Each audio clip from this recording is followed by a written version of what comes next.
Well, today, the TAB Day of Work volunteers are making a huge impact on some of our summer work at Fall Creek Gardens.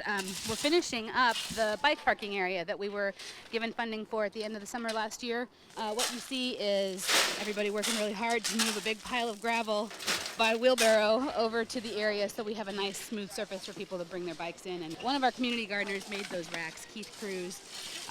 It's almost all recycled material because he took old bike frames and then welded them into creative shapes that actually represent different barnyard animals. So this is the garden where we'll be able to substantially increase the donations that we are able to give to the Mid-North Food Pantry, which has been a goal of ours all along. All of these crops that are coming up in these beds are cold weather crops, so things like greens, kale, spinach, chard, some types of lettuce. So we have carrots and beets and turnips and all kinds of good root stuff going in there as well. Boy, the conversations about the mural started several years ago. I would say maybe 2.5 years ago. First, it talks about beautifying a space that was vacant and not used and even sort of neglected. I love the transformation from what the wall looked like to this bright, pretty thing of beauty.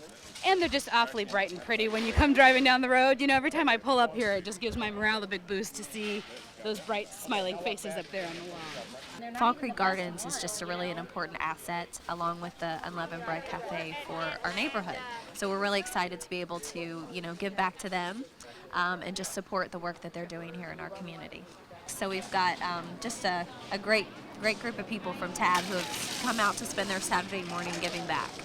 We've gotten watering done on our orchard, which desperately needs it today. We've done the weeding here in the rain garden, cleaning out an area that's had some dumping and trash, the bike racks, making new signs for our teaching garden. It's just amazing to me how much a group of people can accomplish all together, and we are delighted to have you up the street from us and hope to continue having a partnership, because I know that you guys are very concerned about community health and wellness, and that's pretty much the basis of what we're trying to do here. So I think it's a good fit.